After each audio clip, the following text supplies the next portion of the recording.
We think we know the story. We've seen the photographs, the grainy footage of men in tin helmets marching in neat lines, their faces a mixture of youthful bravado and a kind of solemn pride. We call it the Great War, a name that implies a certain nobility, a tragic but necessary trial of nations. We imagine it as a clash of empires, a grand, geopolitical chess match played with armies and dreadnoughts, a story of heroism and sacrifice that, while terrible, ultimately served a purpose, forging the modern world from the crucible of the old. This is the comfortable narrative, the one memorialized in stone and verse, the one that keeps the true horror at a safe, historical distance. But the truth is something far darker, far more intimate and insidious. The real war was not fought for territory or for ideology, it was fought inside the labyrinth of the human skull. It was a war against the mind itself, a systematic, industrial-scale demolition of the human spirit. The true victor was not a nation or an alliance, but a silent, invisible wound that would fester for generations. We have given it a name, a clinical, almost gentle term, shell shock. But a name is not an understanding. It is a label placed upon a chasm. Do you truly wish to understand what happened in that chasm? To comprehend not just the war of bullets and steel, but the war of nerves and synapses, the war where the enemy was the shrieking air and the trembling ground, where the battlefield was the fragile architecture of sanity itself. Then you must be willing to leave the comfortable histories behind. You must be willing to listen, not to the anthems and the speeches, but to the silence that followed the guns, the silence that still echoes in the hollow spaces of the 20th century. Set aside what you think you know. This is not a story of heroes. It is a story of ghosts. Phone face down, volume at a whisper. Let's go in. The world that died in the summer of 1914 was a world convinced of its own permanence, a civilization basking in the long, golden afternoon of a century of relative peace and unprecedented progress.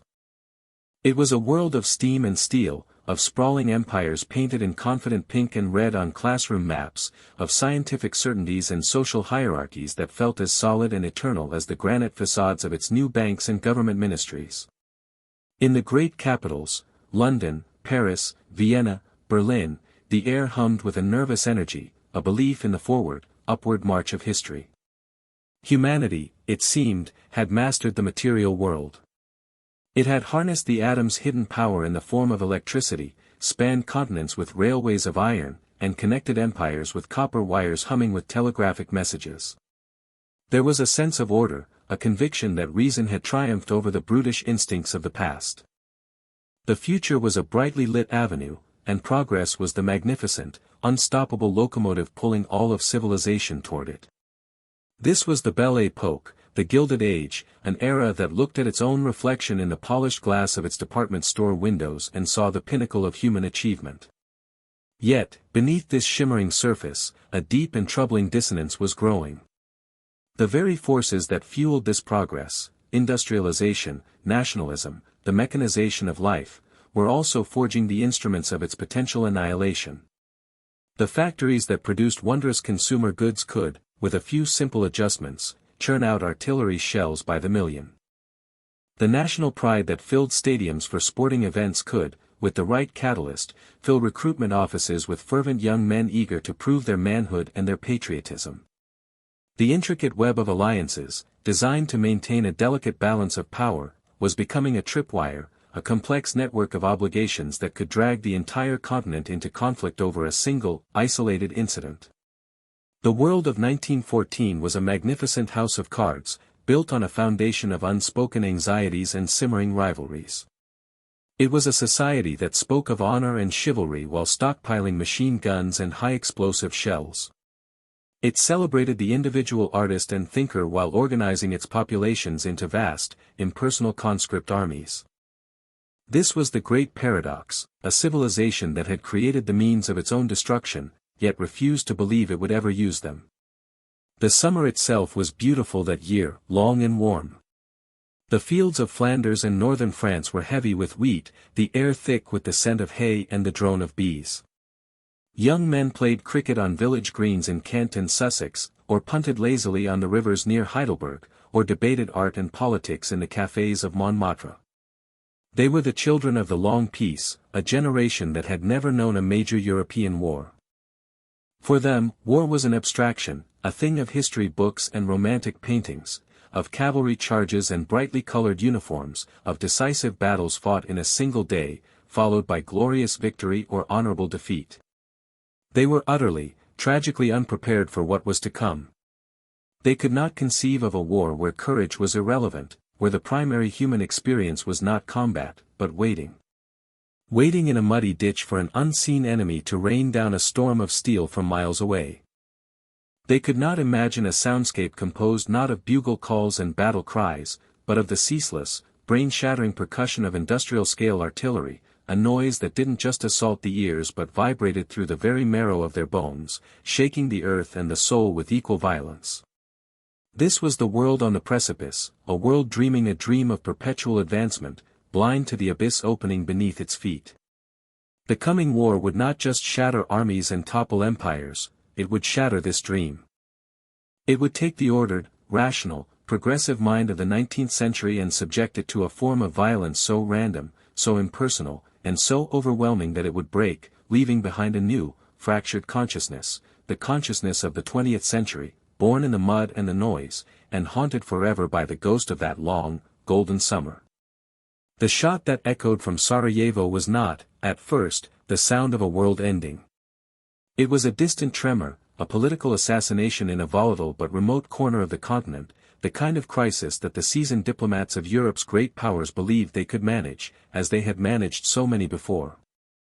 But this time, the intricate clockwork of alliances, the system of interlocking treaties designed to prevent war, became its engine. The gears began to turn, slowly at first, then with an inexorable, accelerating momentum. An ultimatum was issued, a mobilization ordered, a border crossed. And with each step, the possibility of retreat diminished, until the entire continent was sliding, as if in a trance, toward the precipice. What is most striking about the outbreak of the war is the atmosphere of euphoric celebration that accompanied it. In the streets of Berlin, Paris, London, and St. Petersburg, vast crowds gathered, not in protest, but in delirious support. They waved flags, sang patriotic anthems, and cheered the columns of soldiers marching to the railway stations. It was a carnival of war, a collective outpouring of nationalistic fervor that had been simmering for decades. The young men who enlisted in their hundreds of thousands did so with a sense of joyous purpose. They were clerks and farmhands, students and factory workers, and for them, the war was an escape. It was a release from the mundane predictability of their lives, a chance to partake in a great and noble adventure. They were promised glory, a swift and decisive victory, and a triumphant return home by Christmas. The posters on the walls beckoned them with images of heroism and duty, and the speeches of their leaders filled their heads with righteous certainty. They were not marching to their deaths, they were marching into history. This mass delusion was built upon a profound ignorance of modern warfare. The generals who planned the campaigns were, in many respects, still living in the 19th century. Their strategies were based on movement, on the offensive spirit, on the decisive charge that would break the enemy's line. They envisioned a war of sweeping maneuvers, of cavalry scouting ahead, of infantry advancing in neat waves to overwhelm the foe with courage and elan. They had studied Napoleon and Moltke, not the grim lessons of the recent Russo-Japanese War, which had offered a terrifying preview of what happened when modern firepower met outdated tactics. The machine gun, the rapid-firing artillery piece, the barbed wire, these were seen as mere adjuncts to the traditional arts of war, not as forces that would fundamentally rewrite its rules. And so the trains pulled out of the stations, festooned with flowers and chalked with slogans promising victory. Inside, the young soldiers sang and drank, their hearts full of a naive patriotism that would be one of the war's first and most complete casualties. The journey to the front was a passage from one reality to another, a slow unwinding of the world they knew.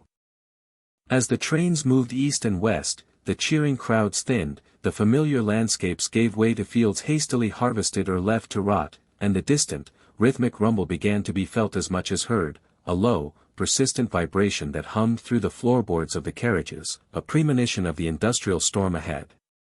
The first encounters with this new reality were a brutal awakening. The first time a man saw a high-explosive shell detonate, not as a puff of smoke in the distance, but as a geyser of earth and metal that vaporized the men standing next to him, the romantic notions of war evaporated in an instant. The first time he heard the mechanical, stuttering chatter of a machine gun, a sound that seemed to have no human operator, just an insatiable mechanical hunger, and watched it scythe down a line of his comrades as easily as a farmer cuts wheat, the concept of individual bravery became meaningless.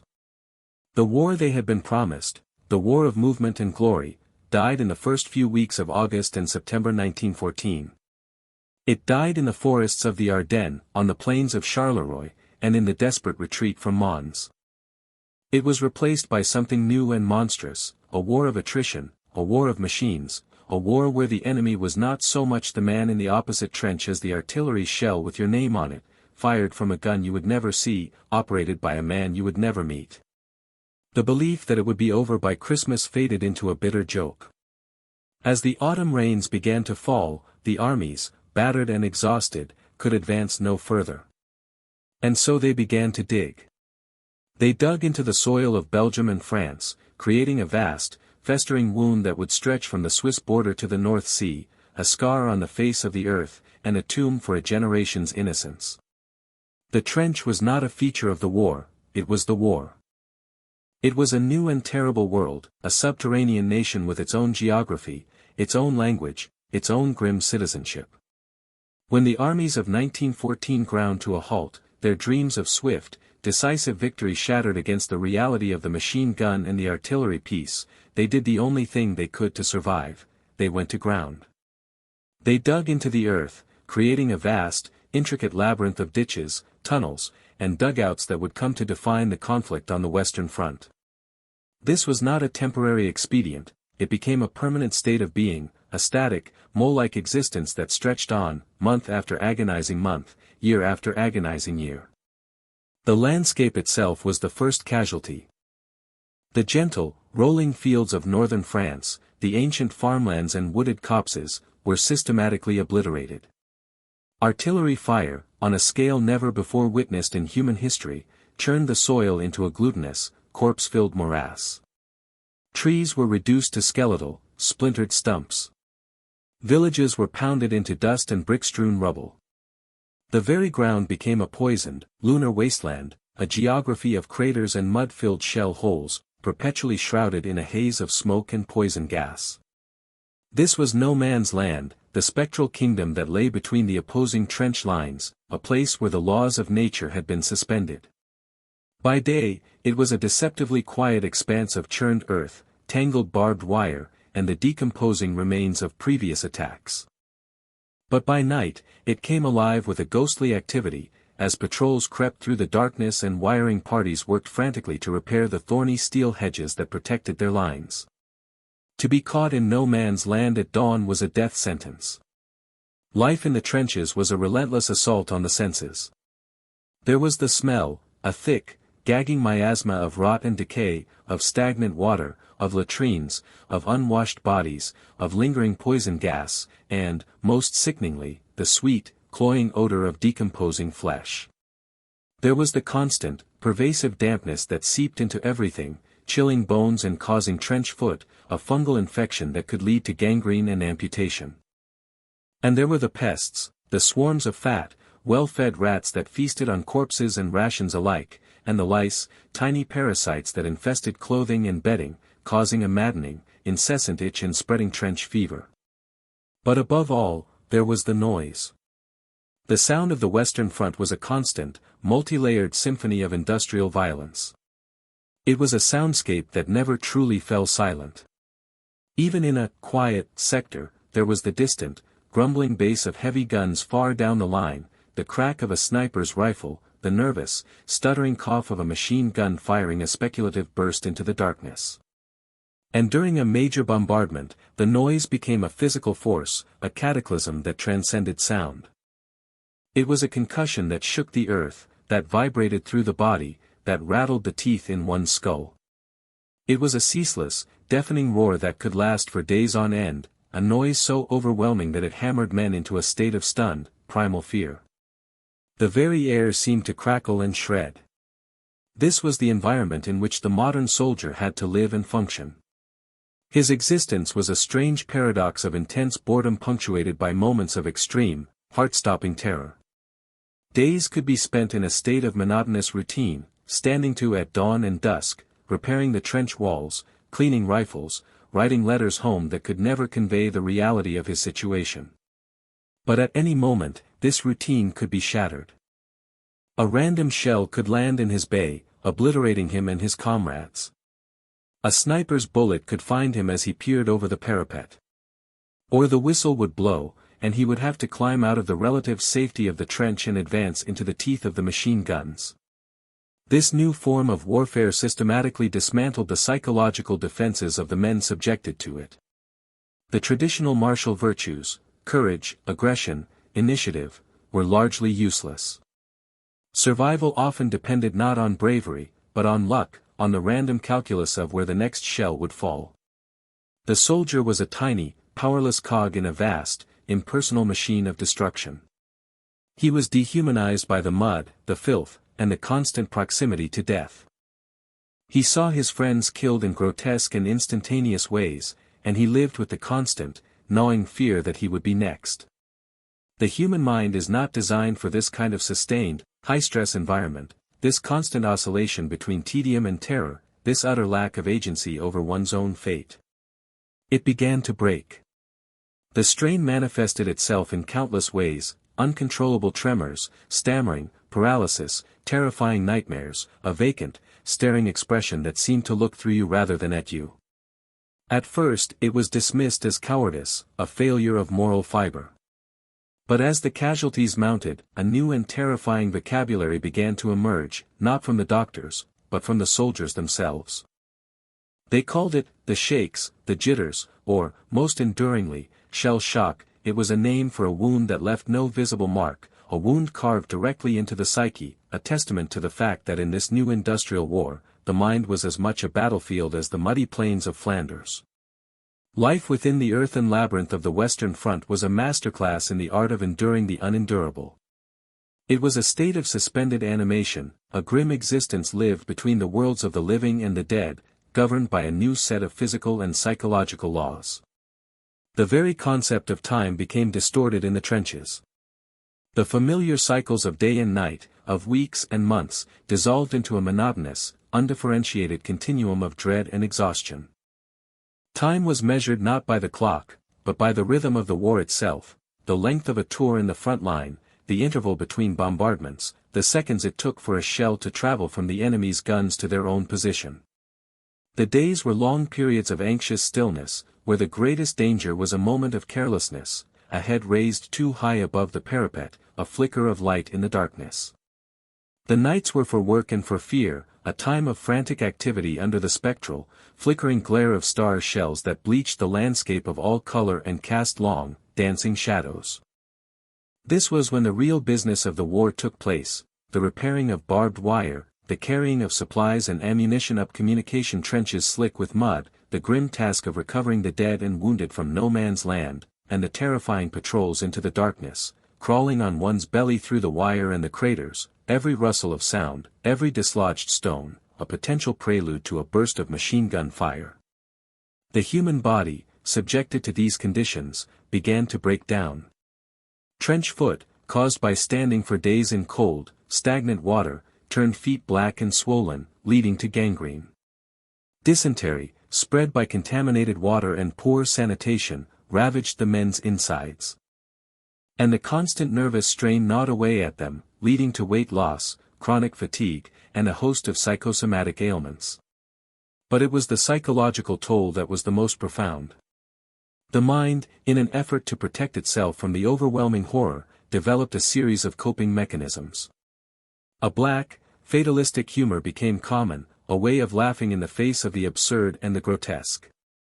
Superstitions flourished, with soldiers clinging to lucky charms and personal rituals as a way to impose some small semblance of control on a universe that was utterly random and hostile. A deep and powerful bond of comradeship formed between the men who shared a bay or a dugout. They relied on each other not just for physical survival, but for psychological resilience. They understood each other's fears and anxieties in a way that no one on the home front ever could. This shared experience created a profound sense of alienation from the civilian world, a world that still spoke of glory and patriotism, a world whose concerns, rationing, newspaper headlines, letters from home, seemed trivial and distant compared to the immediate, life-or-death reality of the front. The letters they wrote were exercises in self-censorship, both official and personal. They could not describe the true nature of what they were seeing and feeling, partly because the military censors would not allow it, but also because the language to describe it did not exist. How could one explain to a mother or a sweetheart the sight of a man blown to pieces by a shell, or the feeling of huddling in a dugout as the earth heaved and shook from the impacts of 1,000-pound projectiles? And so they wrote of the weather, of the food, of their friends, creating a fictional version of the war for domestic consumption, a fiction that deepened their own sense of isolation. It was in this environment that shell shock became an epidemic. The term itself was first used in a medical journal in early 1915 by a young medical officer named Charles Myers.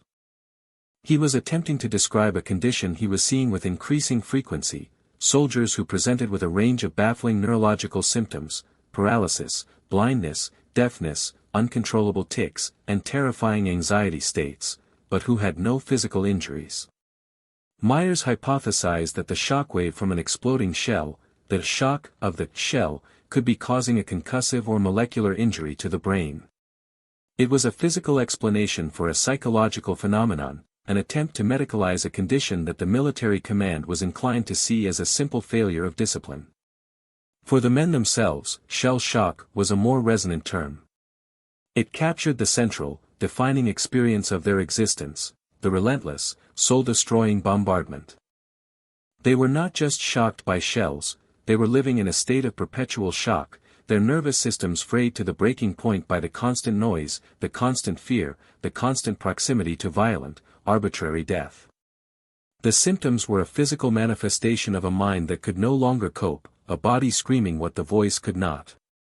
The vacant stare, soon to be known as the 1,000-yard stare, was the look of a man whose consciousness had retreated to some deep, inaccessible place, a fortress against a reality that had become too horrific to process. The tremors and stammers were the echoes of the explosions, the war replaying itself on the canvas of the soldier's own body. In the mud and the filth of the trenches, a new and terrible kind of wound was being inflicted, one that would not heal when the fighting stopped, a wound that millions of men would carry with them long after they had left the battlefield behind. If the trench was the chronic condition of the war, the great offensives were its acute, cataclysmic episodes. These were the moments when the grinding attrition of static warfare erupted into orgies of industrial slaughter, vast, meticulously planned battles that consumed men and material on a scale that defied comprehension. They were the supreme expression of the general's belief that, with enough firepower and enough manpower, the deadlock could be broken. Two battles, in particular, came to symbolize this new, industrialized form of massacre: Verdun and the Somme, both fought in the blood-soaked year of 1916. They were not battles in the traditional sense, they were immense, sprawling, months-long calamities, meat grinders that chewed up entire divisions and spat out traumatized survivors. They were the crucibles where the psychological trauma of the war was forged at its most intense, searing itself into the collective memory of the nations that fought there. Verdun was the German attempt to bleed France white. The strategy, conceived by General Erich von Falkenhayn, was not to capture a strategically vital piece of ground, but to lure the French army into a battle of attrition where Germany's superior artillery could annihilate them. The target was the ancient fortress city of Verdun, a place of immense symbolic importance to the French. Falkenhayn knew the French would defend it to the last man, and he intended to kill every last one of them. The battle began in February 1916 with an artillery bombardment of an intensity the world had never seen. Over 1 million shells were fired in the first 9 hours, pulverizing the French lines, vaporizing forests, and literally changing the geography of the landscape. For the French soldiers huddled in their trenches and forts, it was an apocalypse. The noise was a solid, physical wall of sound that induced a kind of madness. The earth bucked and heaved as if in the grip of a continuous earthquake. Men were not just killed, they were obliterated, buried alive, or driven insane by the sheer, unending concussion. The battle for Verdun raged for 10 months. It became a hellish, self-contained universe of shell craters and blasted earth, where the lines swayed back and forth over a few square miles of devastated ground. The French High Command's famous order, "Ils ne passeront pas. They shall not pass," became a death sentence for the hundreds of thousands of men fed into the mill of Verdun. The experience of fighting there was so horrific that it gave rise to a new kind of soldier, the shell-shocked automaton, a man whose higher brain functions had seemingly shut down, leaving only the primal instinct for survival. He moved in a daze, his eyes vacant, his movements slow and deliberate, a ghost haunting a landscape of the dead. While the inferno of Verdun was consuming the French and German armies, the British were preparing their own great offensive on the River Somme. It was intended to be the decisive breakthrough, the battle that would win the war. General Douglas Haig, the British commander, was a firm believer in the power of the offensive and the supremacy of artillery. His plan was simple and, in retrospect, criminally optimistic. A week-long bombardment, the heaviest and most sustained in history, would destroy the German wire, flatten their trenches, and kill their soldiers. Then, the British infantry would simply walk across no man's land and occupy the shattered German lines. On the morning of July 1, 1916, after a week of thunderous, earth-shaking shelling, the whistles blew, and the British soldiers climbed out of their trenches. They advanced in neat, orderly waves, as they had been instructed, laden with heavy equipment. But the bombardment had failed. The deep German dugouts had protected their soldiers, and the barbed wire, in many places, was uncut. As the British infantry advanced into the morning mist, the German machine guns opened up. The result was a massacre. It was the single bloodiest day in the history of the British Army. Nearly 60,000 men became casualties, with almost 20,000 killed, most of them in the first few hours of the attack. They were scythed down in their thousands, their bodies piling up in front of the German wire. The Somme, like Verdun, did not end on that first catastrophic day. It dragged on for another 4.5 months, a grim, muddy slogging match that gained a few miles of cratered ground at the cost of over 1 million casualties on all sides. The battle became synonymous with futile slaughter and the perceived incompetence of the High Command. For the men who survived it, the Somme was a psychological breaking point. It destroyed the last vestiges of the naive patriotism of 1914. It replaced it with a deep, weary cynicism and a profound sense of disillusionment. They had seen the machine of war at its most efficient and its most senseless. They had witnessed courage and sacrifice on an epic scale, all for nothing. The psychological impact of these battles rippled far beyond the men who fought in them. The casualty lists that appeared in the newspapers back home brought the industrial horror of the war into every village and every street. The sight of the wounded and shell-shocked men returning from the front, with their missing limbs, their haunted eyes, and their shattered nerves, began to change the public perception of the war. The glorious adventure was now revealed to be a charnel house. Verdun and the Somme were more than just battles, they were psychological events that scarred the consciousness of Europe. They demonstrated that the technology of killing had outstripped the capacity of the human mind to endure it. They created a generation of men who, even if they survived physically unscathed, were forever changed by what they had seen and done, men who would carry the noise and the terror of the great bombardments inside them for the rest of their lives. As the tide of men with invisible wounds swelled from a trickle to a flood, the medical and military establishments were forced to confront a phenomenon for which they were utterly unprepared. Shell shock was not just a medical problem, it was a crisis of ideology. The entire edifice of military culture was built on concepts of duty, honor, courage, and masculine stoicism. The shell-shocked soldier, with his uncontrollable tremors, his hysterical weeping, and his paralyzing anxiety, was a terrifying affront to this code. He was a living embodiment of the war's psychological poison, a mirror reflecting a truth the authorities did not want to see, that the conditions of modern industrial warfare could break even the strongest and bravest of men. The initial response from the military high command was one of denial and discipline. They viewed the symptoms of shell shock not as a legitimate medical condition, but as a failure of will, a form of malingering or, worse, outright cowardice. A man who broke down under fire was seen as a weak link, a source of contagion who could spread panic and demoralize his comrades. The solution, therefore, was not treatment, but punishment. Men were shamed, accused of lacking moral fiber, and ordered back to the front line. In thousands of cases across all armies, soldiers suffering from severe psychological trauma were court-martialed for desertion or cowardice and, in over 300 documented cases in the British Army alone, were executed by firing squad. These executions were a brutal and tragic attempt to enforce an old-world military code in a new world war, a desperate effort to maintain discipline in the face of a force, industrial trauma, that discipline alone could not conquer. Within the medical community, a fierce debate raged. On one side were the traditionalists, often senior officers far from the front, who clung to the disciplinary model. They believed that shell shock was a form of hysteria, a feminine weakness that had somehow infected the male soldier. They argued that any talk of a legitimate nervous disorder would open the floodgates to mass indiscipline, giving soldiers an easy excuse to escape their duty. On the other side were a growing number of doctors and neurologists working in the casualty clearing stations and base hospitals, men like Charles Myers and Arthur Hurst in Britain, who saw the suffering firsthand.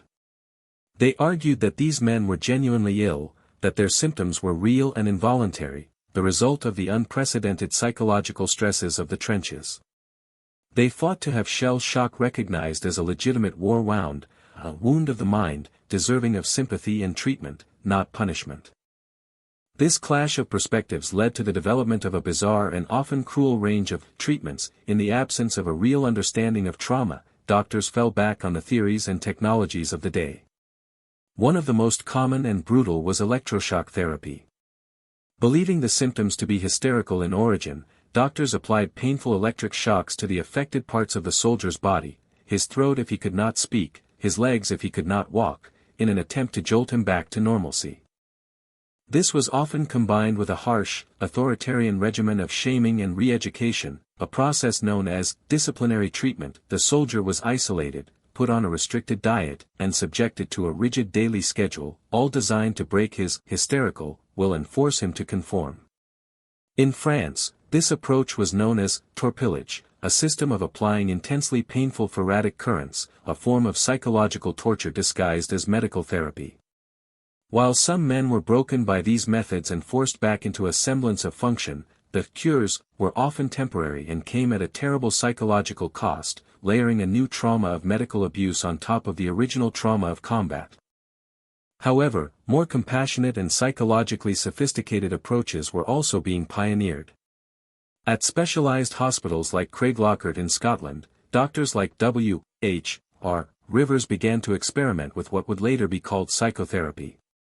Rivers, treating poet officers like Siegfried Sassoon and Wilfred Owen, rejected the punitive model. He believed that the soldier's mind was not simply failing, but was actively trying to process and repress memories of unbearable horror. His talking cure involved encouraging patients to confront their traumatic experiences, to speak about the unspeakable, in the belief that bringing these memories into conscious awareness was the first step toward healing. This was a revolutionary idea. It treated the soldier as a suffering individual with a complex inner life, not as a malfunctioning component of the military machine. The work done at places like Craiglockhart laid the groundwork for our modern understanding of post-traumatic stress disorder, PTSD. But these enlightened approaches were the exception, not the rule. For the majority of the millions of men psychologically scarred by the war, the experience was one of confusion, shame, and inadequate care. They were caught between a military system that demanded their obedience and a medical system that struggled to understand their injuries. They were casualties of a war that had not only invented new ways to destroy the human body, but had also stumbled upon a terrifyingly efficient method for dismantling the human mind, leaving the doctors and generals to argue over the ghosts it had created. The war that raged across the fields of Europe was mirrored by a silent, internal war fought within the minds of the men in the trenches. This was a conflict not for territory, but for the preservation of self, a desperate struggle against the slow, corrosive drip of fear, exhaustion, and horror that threatened to dissolve the very foundations of personality. The psychological landscape of the front was a place of profound and terrifying inversion, where all the normal rules of human existence were turned upside axle. In the civilian world, life is the norm and death is the exception. In the trench, this was reversed. Death was the constant, ambient reality. It was in the ground underfoot, in the air they breathed, in the casual, daily disappearance of comrades. Life became the fragile, fleeting exception, a temporary state of being that could be extinguished at any random moment. This fundamental inversion created a state of perpetual, low-grade anxiety that was more corrosive than the sharp, definable fear of an attack. It was a gnawing uncertainty that frayed the nerves and exhausted the spirit. The mind, constantly on high alert, could never truly rest. Sleep itself offered no escape, as it was often populated by terrifying nightmares, the unprocessed horrors of the day replaying themselves in the theater of the subconscious.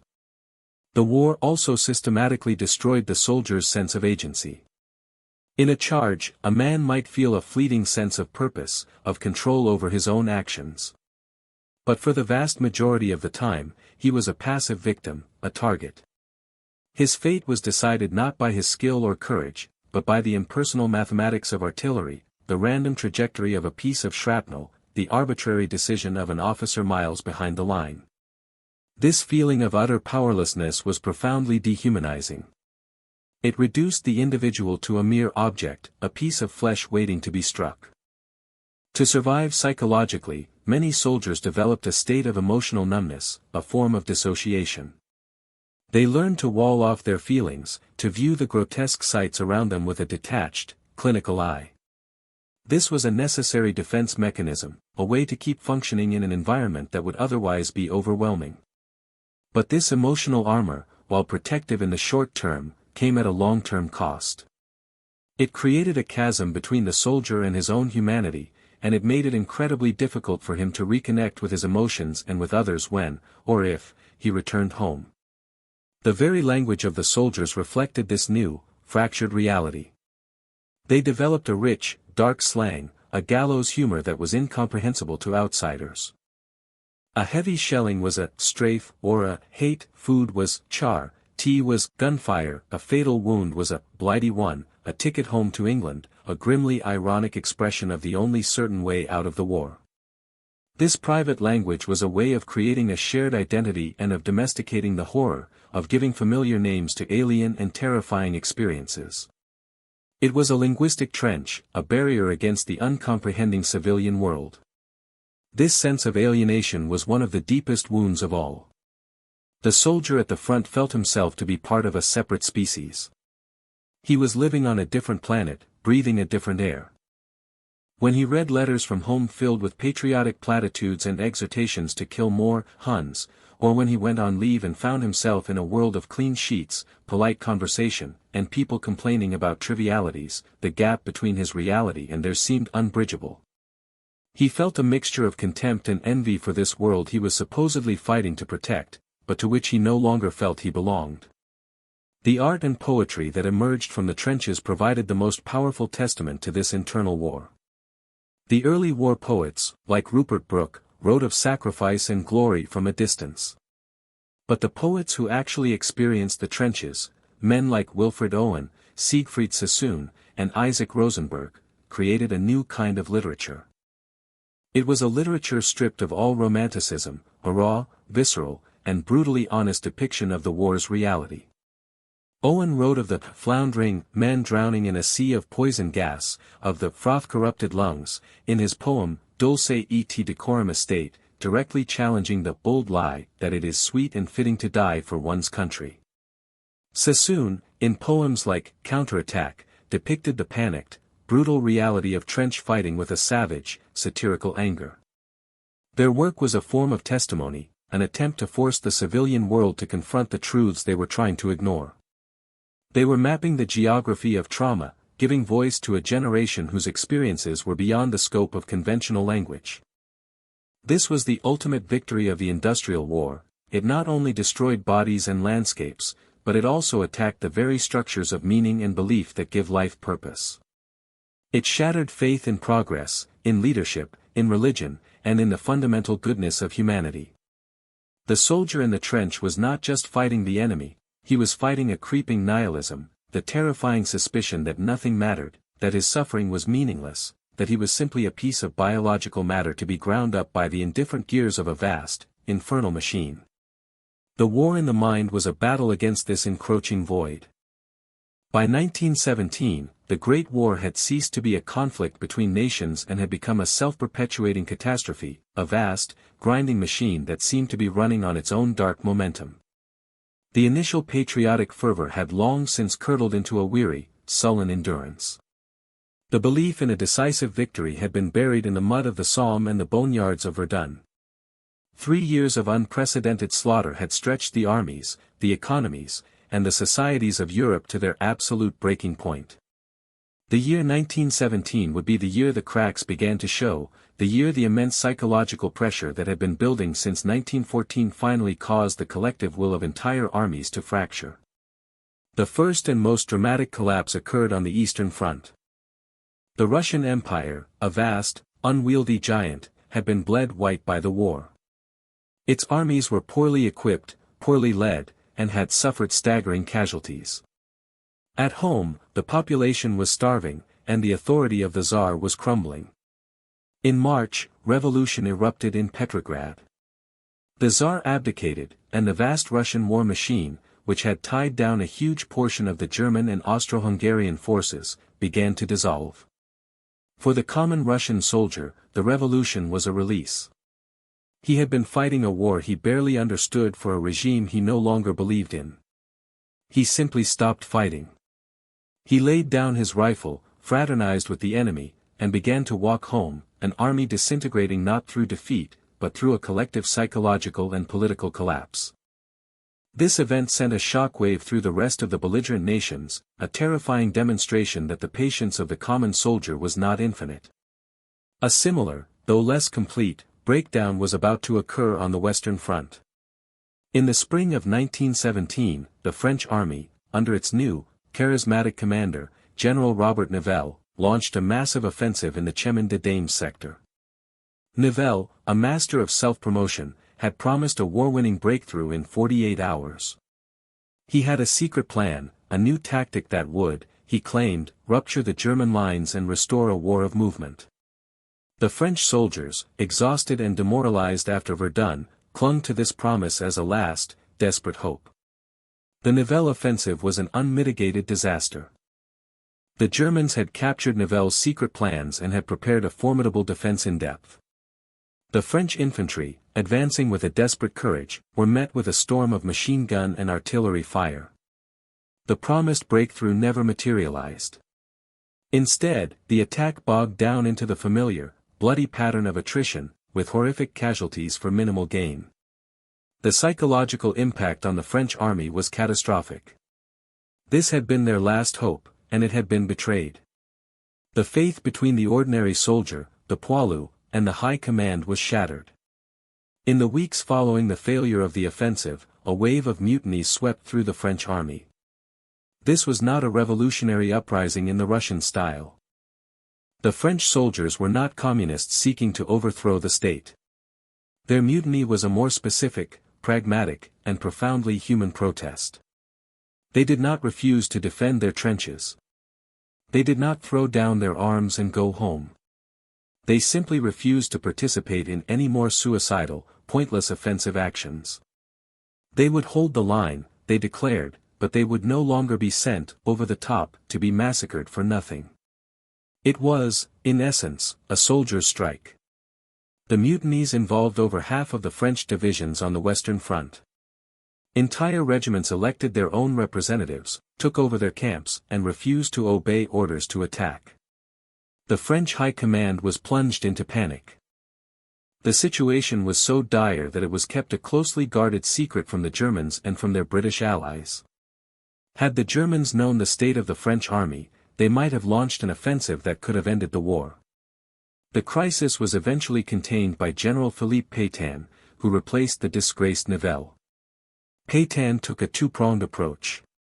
He ruthlessly suppressed the ringleaders, executing several dozen to restore discipline. But, more importantly, he listened to the soldiers' grievances. He tacitly agreed to end the large-scale, costly offensives. He improved the food, the system of leave, and the general living conditions of the men. He understood that the French army had reached the absolute limit of its psychological endurance. It had not been broken by German arms, but by its own leadership's disregard for the human cost of their strategies. The French mutinies were the most explicit manifestation of the war's psychological toll on a mass scale.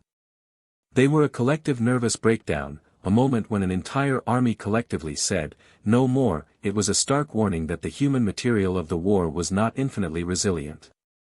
It could be stretched, brutalized, and traumatized, but eventually, it would break. The events of 1917, the collapse of Russia, the French mutinies, the bloody, muddy quagmire of the Third Battle of Ypres, better known as Passchendaele, marked the war's psychological nadir. The conflict was no longer about any recognizable political goal. It had become a grim contest of endurance, a race to see which side's collective sanity would crumble first. The final year of the war was a period of violent, desperate paradoxes. It was a year of both utter exhaustion and renewed, ferocious energy. With Russia out of the conflict, Germany was able to transfer hundreds of thousands of seasoned troops from the Eastern Front to the West, giving them, for the first time in years, a numerical superiority over the Allies. The German High Command, led by Erich Ludendorff, knew this was their last chance. The British naval blockade was slowly starving Germany into submission, and the immense industrial and demographic power of the United States, which had entered the war in 1917, was beginning to make itself felt.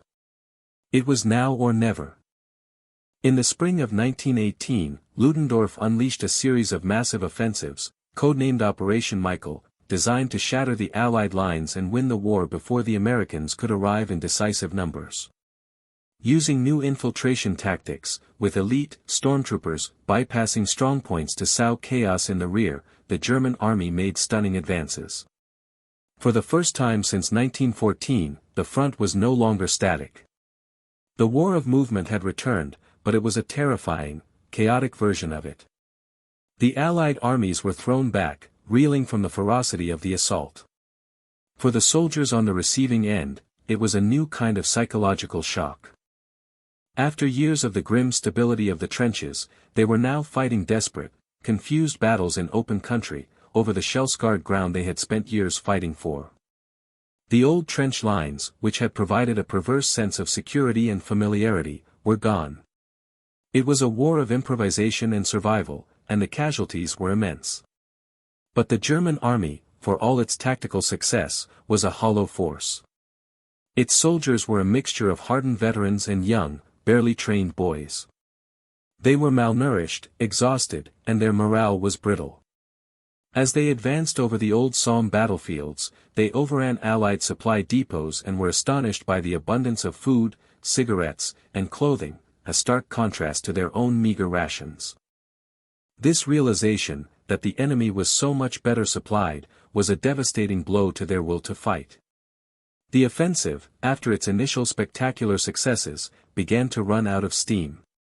The German soldiers were too exhausted to exploit their breakthroughs, and Ludendorff had no strategic reserves to throw in. The Allies, meanwhile, under the unified command of the French Marshal Ferdinand Foch, bent but did not break. They stabilized the line, and the fresh, confident, and well-fed American troops began to pour into the front in ever-increasing numbers. The psychological tide of the war had turned. Beginning in the summer of 1918, the Allies launched a series of counteroffensives, now known as the 100 Days Offensive. Using a combination of tanks, aircraft, and innovative artillery tactics, they began to systematically push the German army back. The German military machine, which had seemed so formidable just months before, began to unravel with astonishing speed. The soldiers surrendered in droves. Their fighting spirit was gone, replaced by a deep, war-weary desire for the end. The psychological resilience that had sustained them through 4 years of horrific conflict had finally evaporated. The end came swiftly. As its armies collapsed on the battlefield, Germany itself was imploding from within. Mutinies broke out in the navy, revolution spread through the cities, and on November 9, the Kaiser abdicated and fled to Holland. 2 days later, on the 11th hour of the 11th day of the 11th month of 1918, an armistice was signed in a railway carriage in the forest of Compiègne. And then, for the first time in over 1,500 days, the guns on the Western Front fell silent. The silence itself was a form of shock. It was a profound, deafening, and deeply unsettling absence of the noise that had been the constant soundtrack to the soldiers' lives for 4 years. The constant, gut-vibrating percussion of the artillery, the chatter of machine guns, the scream of shells, it was all gone. In its place was a quiet so deep it felt unnatural, almost terrifying. Men stood in their trenches, looking at each other in a state of dazed disbelief. It was over. But what did that mean? They had been conditioned for survival in a world of industrial violence. They had learned its rhythms, its dangers, its grim codes of conduct. Now, that world had vanished in an instant, and they were faced with the bewildering prospect of returning to a world they no longer knew, a world that did not know them. They emerged from their trenches and dugouts, blinking in the pale November light, not as triumphant victors or noble vanquished, but as ghosts. They were the survivors of a cataclysm that had consumed their youth, their friends, and their innocence. They were the hollow men, their bodies intact, perhaps, but their minds forever scarred by the memory of the noise and the mud. The physical war had ended, but the shell-shock war, the war that was fought inside the skull, was just beginning. For millions of men, the armistice was not an end, but the beginning of a new and lonely battle, a battle to live with the ghosts they had brought back with them from the labyrinth of the trenches. The silence that fell over the battlefields of Europe on November 11, 1918, was not the sound of peace. It was the sound of a deep, collective intake of breath before the long, ragged exhale of the aftermath. The war had ended, but its consequences had only just begun to unspool. The men who returned from the front were strangers in their own lands, pilgrims from a terrible country whose geography no one else could understand. They came back to cities celebrating a victory they did not feel, to families who loved them but could not comprehend the nature of their wounds. Society wanted heroes, men who had faced the fire and emerged stronger, ennobled by their sacrifice. What they got were haunted, restless, and often broken men, men whose nerves were shot, whose sleep was filled with terror, and whose gaze seemed fixed on a distance no one else could see. The visible wounds were shocking enough, the missing limbs, the scarred faces, the lungs ravaged by poison gas. But the invisible wounds of the mind were more pervasive and more perplexing. Millions of veterans suffered from what was now broadly, if imprecisely, termed shell shock. They struggled with chronic anxiety, depression, insomnia, and debilitating flashbacks. They were prone to sudden fits of rage or deep, melancholic silences. The sound of a car backfiring could send them diving for cover. A crowded room could trigger a wave of unbearable panic. They were trying to live by the rules of a peaceful, civilian world while their nervous systems were still wired for the trenches. Society, having willed the war into existence with patriotic fervor, now seemed desperate to forget it. The returned soldier was a constant, uncomfortable reminder of the conflict's true cost. His trauma was an indictment of the glorious narrative of the war, and so it was often ignored, downplayed, or medicalized into obscurity. Many men were too ashamed to speak of their experiences, fearing they would be judged as weak or cowardly. They locked the war away in the deepest recesses of their minds, but the ghosts would not stay buried. They manifested as alcoholism, domestic violence, unemployment, and suicide. The shell shock of the individual soldier became the collective trauma of a generation. This trauma bled out into the culture and politics of the post-war world. The art and literature of the 1920s are suffused with a sense of disillusionment, fragmentation, and absurdity, the hallmarks of the modernist movement, which was itself a response to the shattering of the old certainties in the trenches. The political landscape was equally unstable. The war had swept away the old empires, the Russian, the Austro-Hungarian, the Ottoman, the German, but it had left a vacuum filled with chaos and resentment. In Italy, the anger of veterans and nationalists gave rise to fascism. In Germany, the toxic stab-in-the-back myth, the lie that the army had not been defeated but betrayed by politicians at home, combined with economic ruin and national humiliation to create the fertile ground from which Nazism would spring. The psychological wounds of the First World War were not healed, they were allowed to fester, becoming the political pathologies that would lead directly to the even greater catastrophe of the Second.